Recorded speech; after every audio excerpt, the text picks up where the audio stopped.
An especially active fire season is exacting a huge toll across several western states. A series of fires have turned deadly in Colorado, where at least one person was found dead. In California, more than 5,800 personnel, 500 fire trucks, and 40 helicopters are battling a fire that's larger than all of Los Angeles. The Park Fire, as it's known, is the country's largest and has ballooned to historic proportions in just over a week. Stephanie Sy has the latest.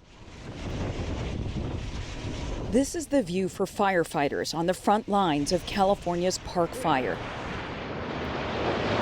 The blaze, believed to be started by a local man's burning car, is now the 5th largest in state history. I have not personally seen a fire grow so fast in such a short amount of time. In just a week, nearly 400,000 acres burned across 4 counties, forcing thousands of evacuations and destroying hundreds of structures. In rural Cohasset, California, Dave Tejan and his son Jonathan are both members of the county fire department.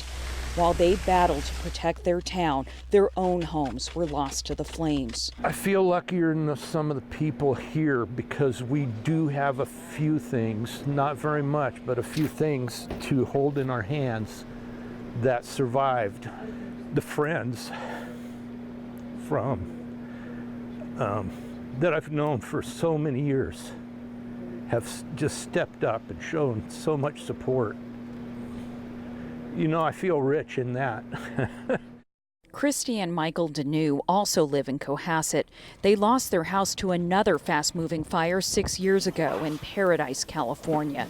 Now, this is all that remains of the home where they rebuilt their lives. They had no fire insurance. The most important things I grabbed was me and my brother and sister have my mom's ashes along with my dad.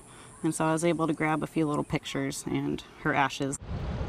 The Park Fire's explosive expansion is nearly unprecedented, says UCLA climate scientist Daniel Swain. This is definitely a top-tier event in terms of how quickly it moved across the landscape in those initial days.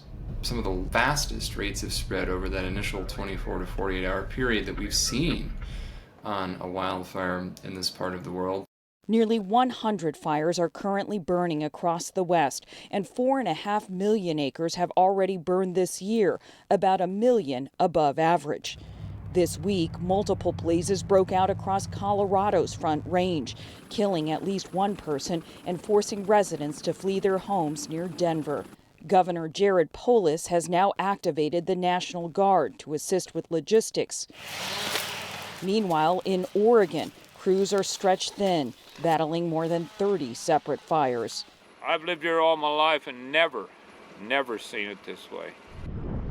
To make matters worse, another brutal heat wave is forecast to turn up the temperature this weekend, a dynamic that Swain says continues to drive the intensity of this year's fire season. It has become a very active season, and a big part of the reason for this is that nearly the entire western half of the country, as well as the western half of Canada, have experienced, much like California has, record-breaking heat in recent weeks over a very long and sustained period. So all of that extra heat, even following what was a relatively wet winter in some places, has really dried out the vegetation, in some cases to near record dry levels.